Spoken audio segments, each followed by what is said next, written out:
Prensa Miami.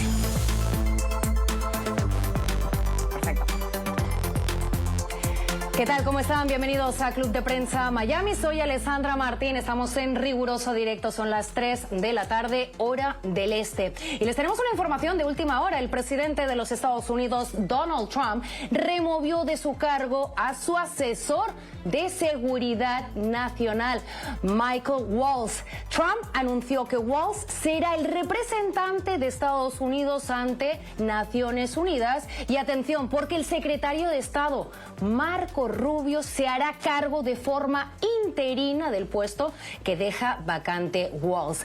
Lo que dijo el presidente de los Estados Unidos en Truth Social fue: Mike Waltz ha trabajado duro para poner los intereses de nuestra nación en primer lugar. Sé que hará lo mismo en su nuevo cargo. Vamos a escucharlo.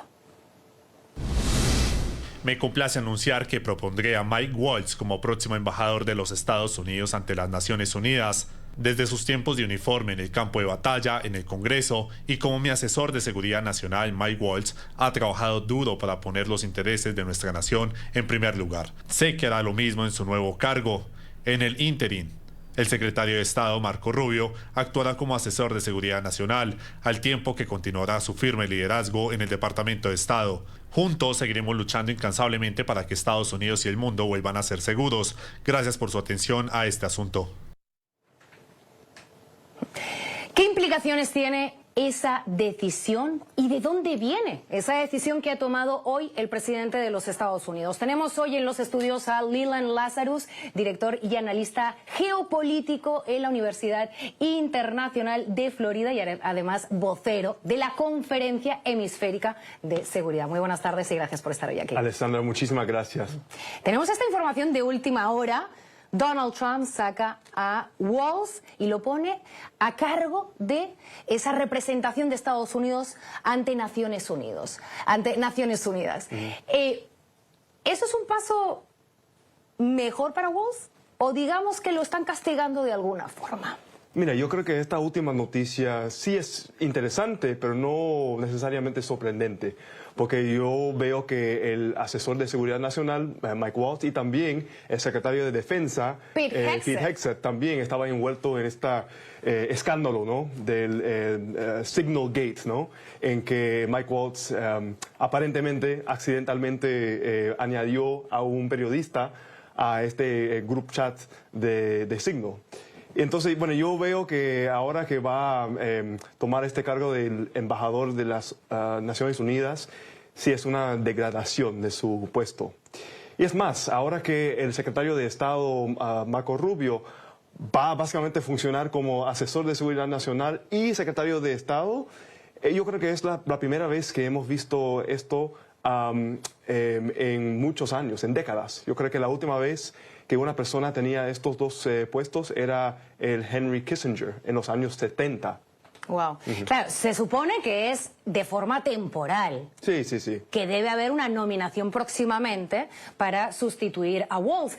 Pero con este movimiento, el gobierno de los Estados Unidos está reconociendo de alguna forma que ese chat en el que invitaron, accidentalmente o no, a un reportero, a un periodista de The Atlantic, sí que ha tenido consecuencias, sí que pudo haber puesto en riesgo la seguridad nacional, sí, ¿cierto? Sí.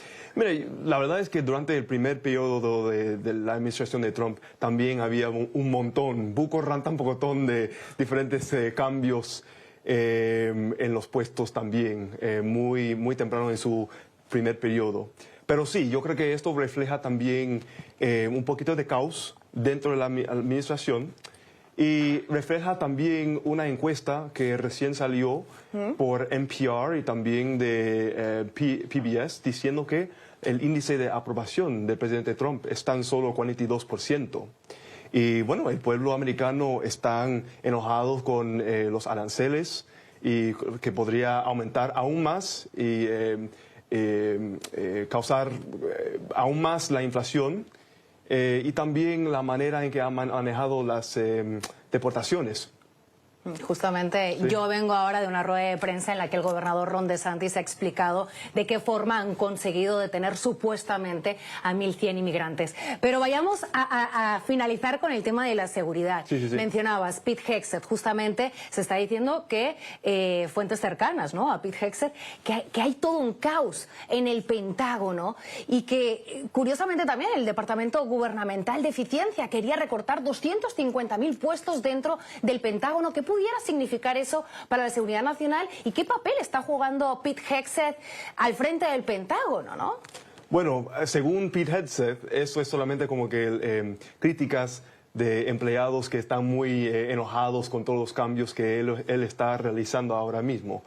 Pero sí, yo creo que hasta un cierto punto eso también refleja que hay un poquito de caos dentro del Pentágono.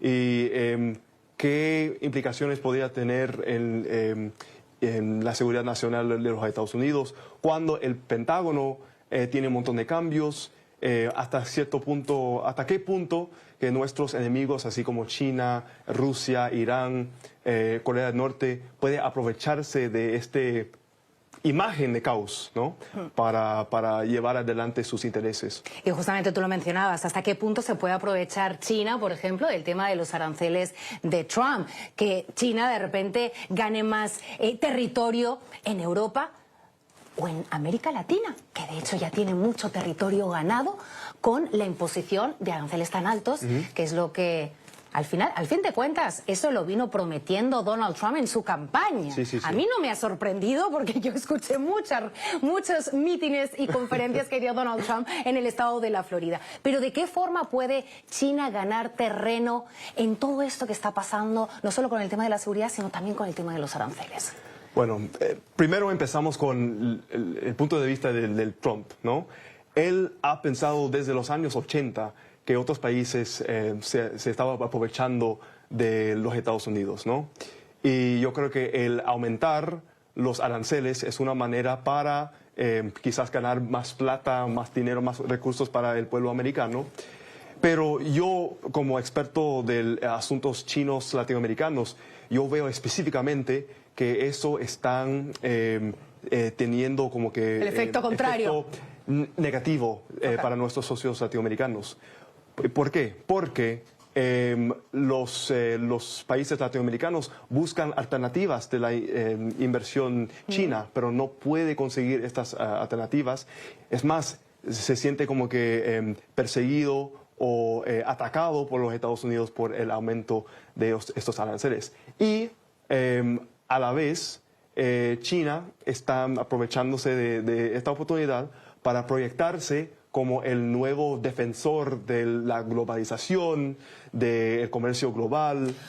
Eso me recuerda, o incluso la defensa de los derechos humanos, como está haciendo en los últimos días el líder del régimen venezolano, Nicolás Maduro, con respecto al tema de las deportaciones. Y le comento esto porque hoy también otra de las noticias que ha saltado a todas las portadas es esa decisión de un juez designado por Donald Trump, que dice que el gobierno no puede usar la ley de enemigos extranjeros para expulsar a venezolanos. Y yo me pregunto, ¿qué pasa con todos esos venezolanos inmigrantes que han deportado bajo esa ley que ahora dice un juez que no se estaba usando correctamente, que el presidente de los Estados Unidos no estaba haciendo un buen uso de la ley?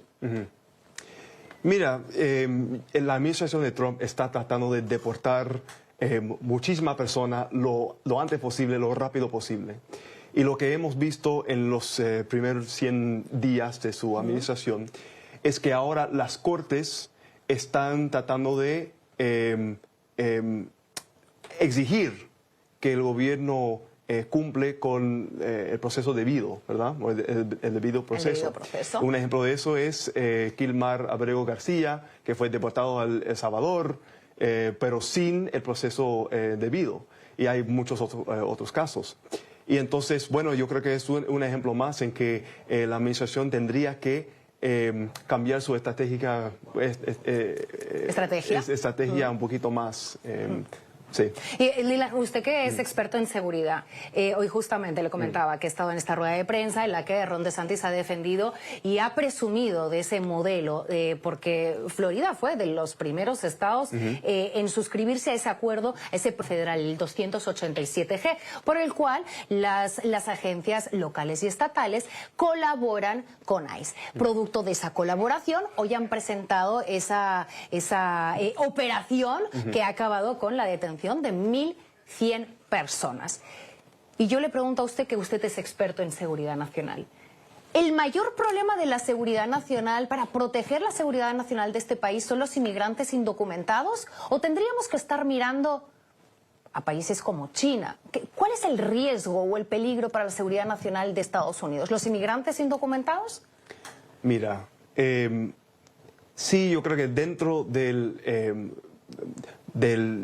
muchas inmigrantes ilegales que han cruzado la frontera, sí hay miembros de las pandillas de MS-13 o Tren de Aragua o otras pandillas o otras organizaciones transnacionales criminales. Pero a pintar a cada inmigrante ilegal como un criminal, yo creo que no es una política inteligente. Sí. Inteligente, ahí lo vamos a dejar, pero sobre todo les quiero invitar el próximo 12 y 13 de mayo, justamente se va a celebrar la 10ª edición, ya van 10 años de la Conferencia Anual de Seguridad Hemisférica. Lilan, va a estar abierta al público y cuéntanos qué figuras van a estar presentes. Sí, vamos a celebrar el 10º aniversario de esta Conferencia de Seguridad de Hemisférico. Y vamos a tener más de 400 personas, están abiertos al público, entonces cualquier persona puede asistir.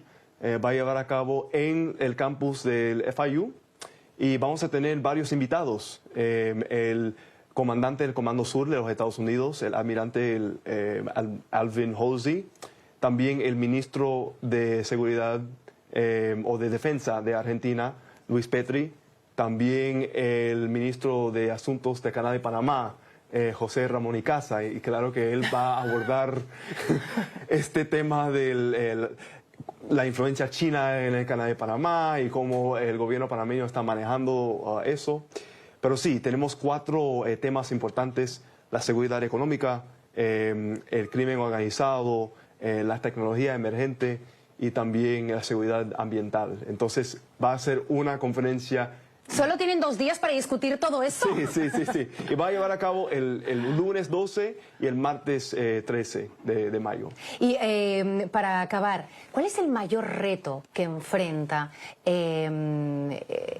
Latinoamérica en cuanto a seguridad se refiere? Wow. ¿Por dónde empiezo? Yo creo que todo empieza a raíz de las oportunidades económicas, ¿no? Y desafortunadamente, y es por muchas razones, muchos países latinoamericanos no han tenido la oportunidad de proveer trabajo al pueblo. Claro. Y es justamente por eso que hay muchos jóvenes que no tienen más remedio que correr a las pandillas para conseguir este trabajo estable, ¿no? Entonces yo creo que si trabajamos en conjunto para aumentar la seguridad económica, podríamos también resolucionar los otros problemas también. Presencia de Irán, por ejemplo, en países como Cuba, en países como Venezuela, en dictaduras. Sí. ¿Usted cree que si el gobierno de los Estados Unidos participara más activamente en acabar con esas dictaduras, la amenaza de Irán hacia Estados Unidos también se reduciría? Muchas veces aquí la diáspora venezolana aboga por la implicación del gobierno de los Estados Unidos en reinstaurar la democracia en Venezuela a partir de esa premisa, ¿no? De que Irán está presente en Venezuela. Y Venezuela está mucho más cerca de Estados Unidos que lo está de Irán, ¿no? Sí, y no solamente Irán, ¿verdad? Los rusos también están involucrados, los chinos también. En Cuba también, ¿no? En Cuba, en Venezuela, en Nicaragua también. Pero yo creo que los Estados Unidos ha aprendido una lección muy dura durante la época de la guerra contra el terrorismo global, Sí. ¿no? que no deberíamos invadir a otro país y tratar de cambiar el país así, ¿no? Tiene que ser un esfuerzo en conjunto con los socios en el vecindario para llevar al frente este problema. Y en cuanto a seguridad económica, atendiendo a estos aranceles, a esta volatilidad bursátil que hemos vivido en las últimas semanas, con un fantasma que incluso economistas me decían, el fantasma ya ha llegado, la recesión está aquí. ¿Cómo se enfrenta eso? ¿Cuál es tu perspectiva? ¿Cuál es tu opinión con referencia a esto, ¿no? Estamos siendo demasiado negativos y la verdad no es la primera vez que escuchamos de que se viene una recesión, véase pues después de la pandemia de coronavirus, ¿no? ¿Eso es posible? ¿Estamos un poquito más alejados de esa posible realidad económica dado que Donald Trump ha tirado un poquito para atrás en los aranceles? Mira, yo creo que ahora hay bancos muy famosos así como JP Morgan que también está diciendo que podríamos experimentar una recesión en los últimos meses. Espero que esto no pase, pero vamos a ver.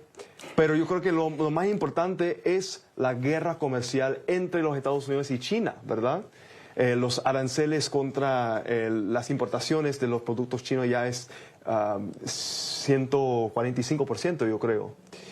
Y ahora China tiene un montón de problemas domésticos en su propia economía, así como una burbuja en el sector de bienes raíces, un índice de desempleo para los jóvenes de 20%, también un montón de deuda para la... Deuda también tenemos nosotros. Sí, claro que sí. Claro tenemos que sí. mucha deuda. Claro que sí, pero yo creo que, bueno, vamos Esa de hecho era como una de las ideas de Donald Trump, ¿no? No. Subir aranceles, bajar inflación, bajar la deuda, que nos baje los tipos de interés, Sí. echar o no a Jerome Powell, pero vamos a ver cuál superpotencia podría durar más, ¿no? O aguantar más, ¿verdad? Yo creo que desde el punto de vista de los chinos, ellos piensan específicamente que tienen un gobierno autoritario que puede enseñar a su pueblo a aguantar un poquito más de un país democrático. Ellos piensan que puede ganar esta guerra comercial, pero vamos a ver. ¿Quién ganará? Bueno, ahí lo dejamos. Leland Lazarus, director y analista geopolítico de la Universidad Internacional de Florida y además vocero y de la Conferencia Hemisférica de Seguridad, sobre todo súper importante estas fechas, 12 y 13 de mayo, que se celebra esa 10ª edición de la Conferencia Anual de Seguridad Hemisférica, personalidades como de Panamá, de Argentina y también aquí en Estados Unidos. Muchísimas gracias por tu visita hoy aquí. Muchísimas gracias por la oportunidad. Vamos a hacer una pequeña pausa comercial, pero enseguida regresamos con más de Club de Prensa Miami. No se vayan. El Canal de las Américas. Y este 1 de mayo se cumple un año de que entrara en vigor la ley que prohíbe el aborto en el estado de la Florida después de la 6ª semana. Y para comentar acerca de esta prohibición que ya lleva en vigor un año, tenemos al otro lado del teléfono a Clara Truyenque, directora de comunicaciones de Planned Parenthood en Miami, y también a Chelsea Daniels, que es doctora de Planned Parenthood desde Los Ángeles, en California. Muchísimas gracias por estar hoy aquí. Y la primera pregunta, Clara, ¿qué balance hacen de este primer año de prohibición del aborto después de la 6ª semana en Florida? Ha sido un año devastador para la salud reproductiva en Florida desde que la prohibición entró en vigor el 1 de mayo de 2024. El número de abortos, concretamente en nuestro estado, cayó un 22%, que equivale a unas 20.000 personas menos que acudieron a recibir esta atención esencial comparado con el año anterior. Pero esto no significa menos necesidad, significa la misma necesidad pero con más barreras. En Planned Parenthood hemos ayudado a más de 1.500 personas que tuvieron que viajar fuera de nuestro estado para obtener un aborto seguro, y es que 6 semanas es antes de que la mayoría de las personas sepan que están embarazadas. Esta ley ha obligado a muchas personas a reorganizar sus vidas en cuestión de días, de tiempo récord, y a veces ni siquiera lo logran. Hemos visto todo tipo de situaciones, demoras peligrosas, pacientes rechazadas en emergencias por miedo a repercusiones legales y un sistema cada vez más y más cruel. 1.500 personas entonces tuvieron que viajar a otros estados para justamente recibir atención médica. Doctora, yo le quisiera preguntar, ¿esta prohibición está afectando directamente a las pacientes, pero también obliga a los profesionales sanitarios como usted a desviarse de lo que son los estándares establecidos de atención y ética médica? ¿Cómo ha sido este primer año para usted, pero como profesional? Sí, una pregunta muy buena. Yo pienso que es algo bien difícil porque estudiaba por años, estaba en entrenamiento por años para hacer este trabajo. Y ahora, doctoras como yo, tenemos que hacer decisiones para mis pacientes y para nuestros pacientes. Pero con leyes que están creados por personas sin la educación y sin el entrenamiento que necesitan, y causan un conflicto muy grande para nosotros porque no podemos ayudar nuestras comunidades en la manera que necesitan. Y causan que personas tienen más problemas con la salud, y es como una herida a mí y a todos de nosotros cuando no podemos hacer lo que sabemos es mejor.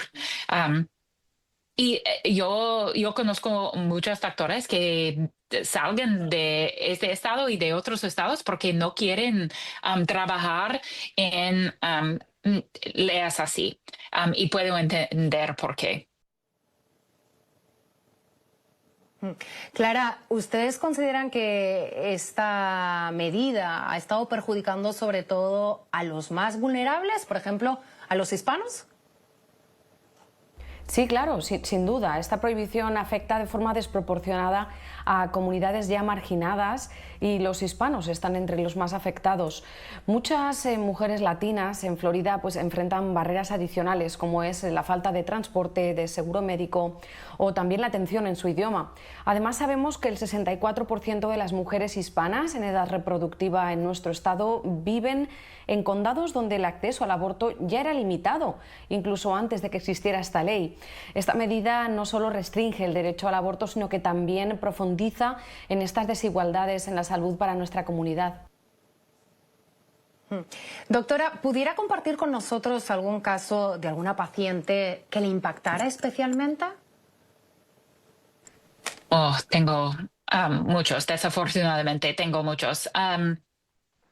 Hace unos meses yo tenía una paciente con cáncer, y estaba embarazada, pero porque su embarazo fue más que 6 semanas, ella necesitaba tener papeles para mostrar al Estado que su salud, su cáncer, fue una excepción a la ley de 6 semanas.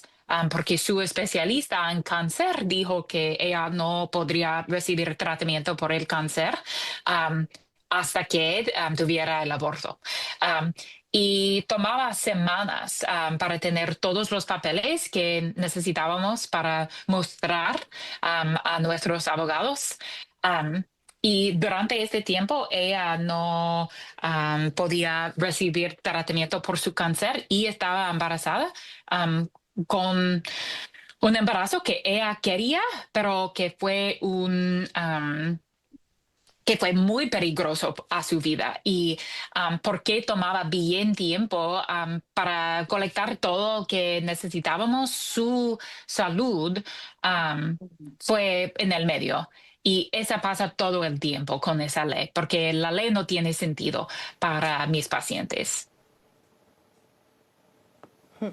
Clara, ya para acabar, tras el fracaso de la enmienda 4, que justamente intentaba agregar protecciones constitucionales al derecho al aborto en Florida, una enmienda que se votó en las pasadas elecciones presidenciales el pasado 5 de noviembre, ¿han hecho una evaluación de por qué ganó el no?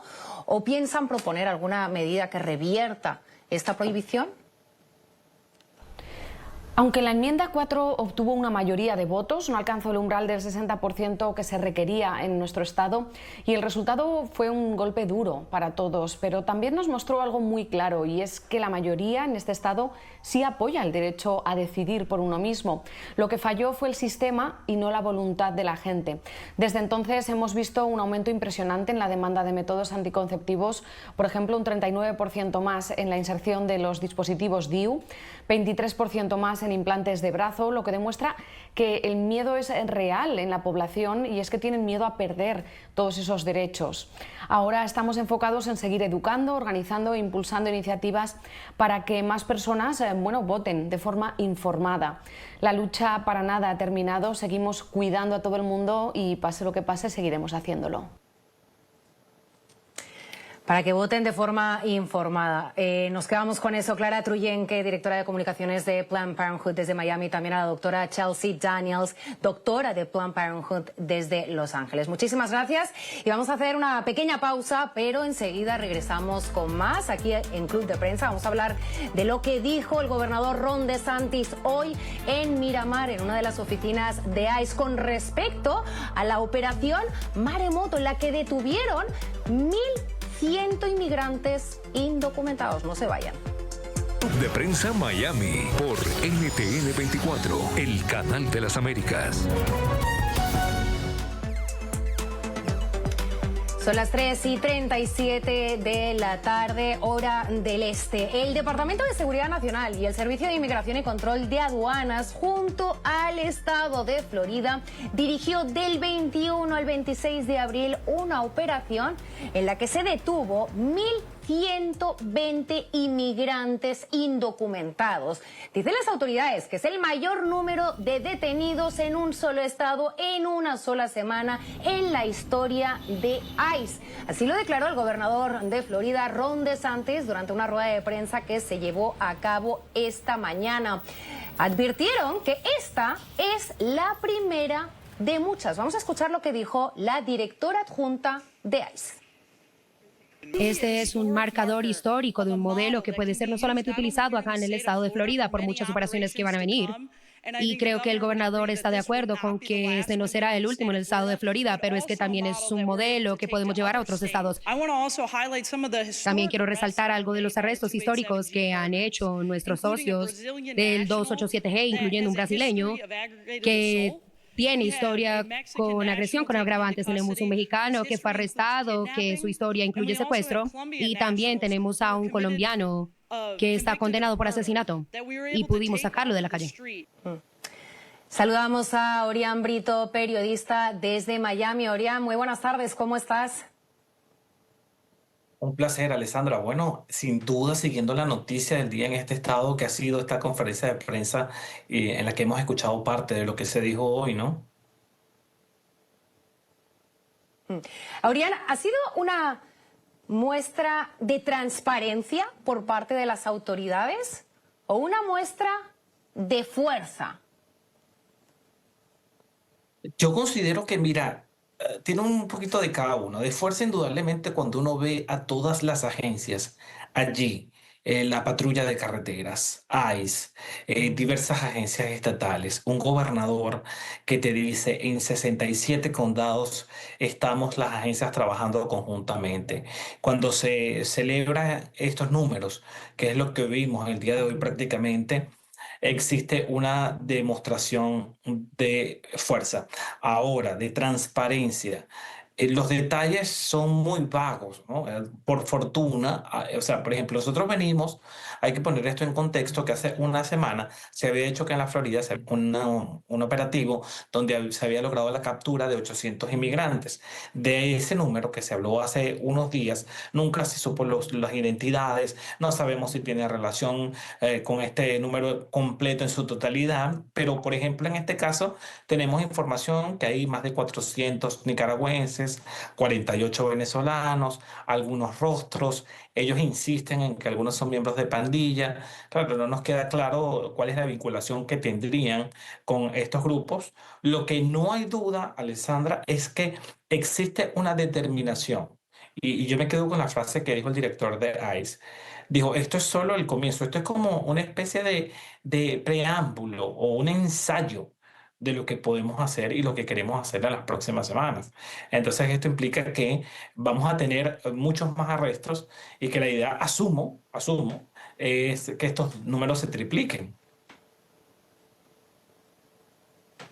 De hecho, usaron la palabra en inglés de esto es un warm-up. Y que a partir de ahora no habrán ruedas de prensa ni tanta explicación, porque esto es la primera de muchas.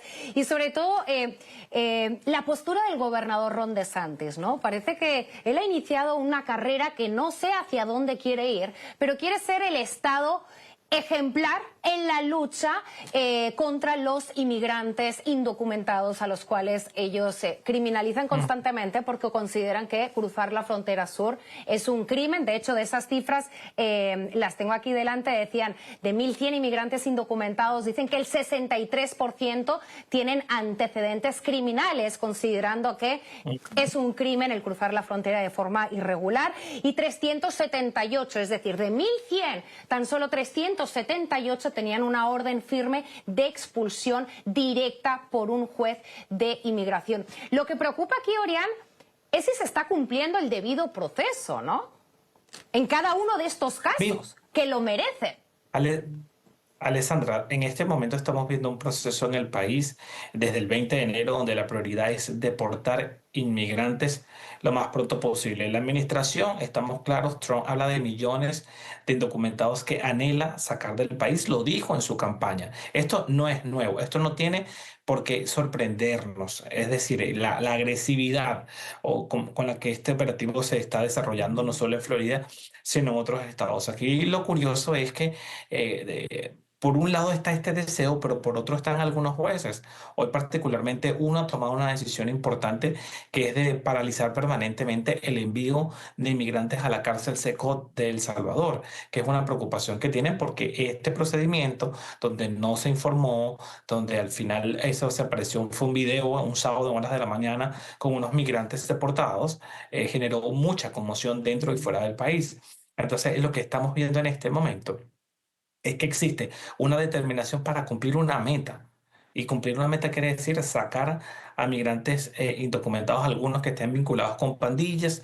Lamentablemente hay que decir que la información que dan es muy poca para determinar cómo este proceso se está llevando, pero sí, yo creo que en este momento ese inmigrante que no tenga, y este mensaje me parece que es fundamental hacerlo, que no tenga un estatus definido, tiene que correr, porque las autoridades están en un momento muy delicado donde pretenden pues arrestar independientemente de lo que tengas, ya sea que entrada ilegal, vinculación con una pandilla, o si tienes una orden final de deportación, imagínate tú.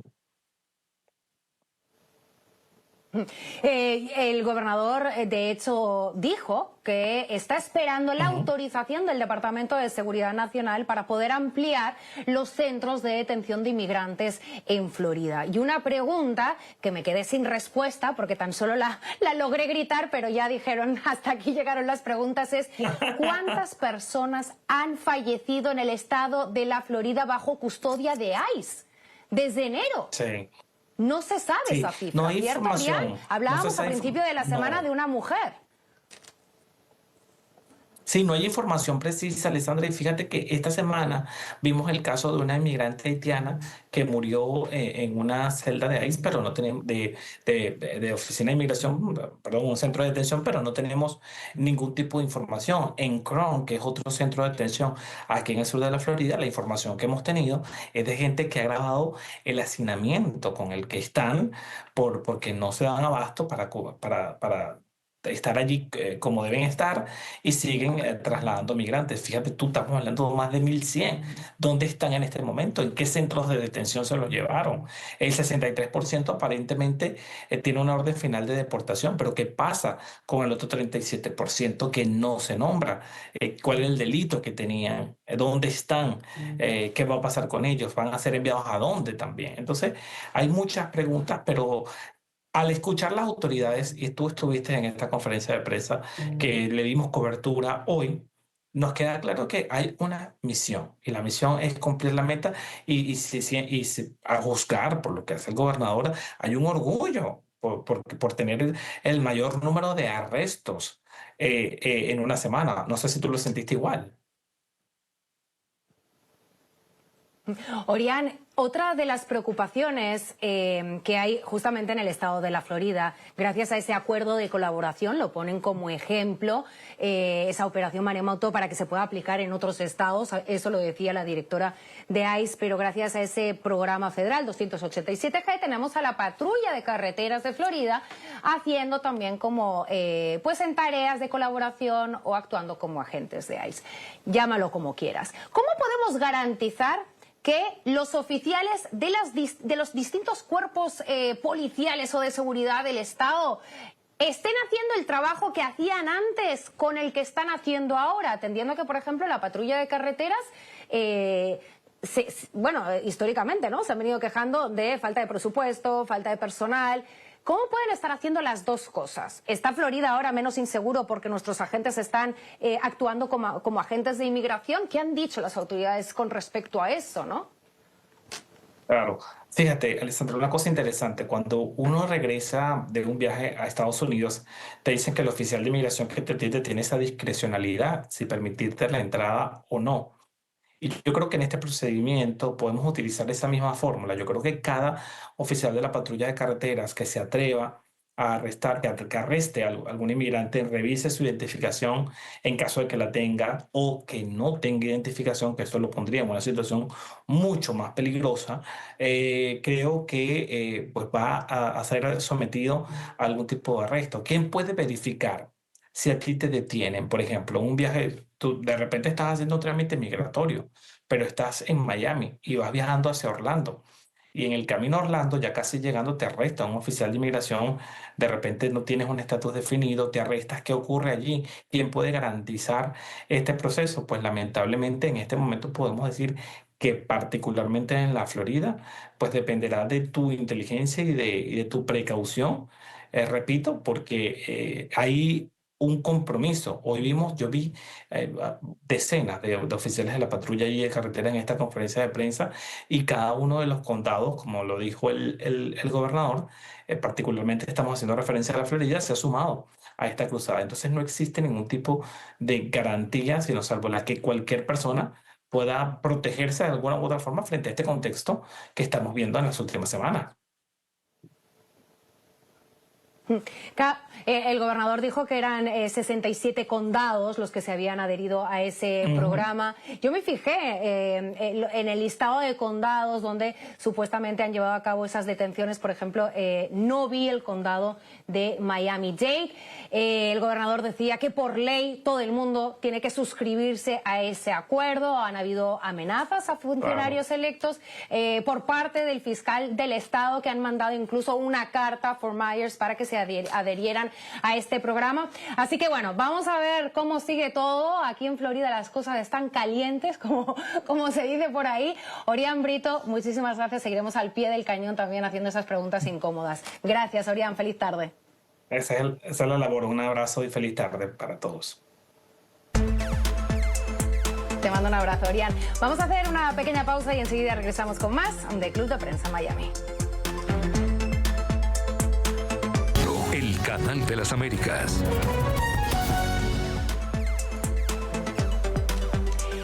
Y seguimos con más en Club de Prensa Miami. Hemos estado repasando las últimas noticias del día de hoy. Asistimos a esa conferencia de prensa de la mano del gobernador Ron DeSantis desde una oficina de ICE en la que anunciaba, presumía de ese operativo, la operación Maremoto, en la que han detenido a más de 1.000 inmigrantes indocumentados. Aseguran que de entre los detenidos no hay menores, pero sí ciudadanos de distintas nacionalidades como de Guatemala, Honduras, Venezuela, Cuba, hasta Rusia. Vamos a estar ampliando esta información en los siguientes noticieros, así que les invito a que sigan conectados a NTN 24 y también a través de las redes sociales. Soy Alessandra Martín y les deseo una feliz tarde.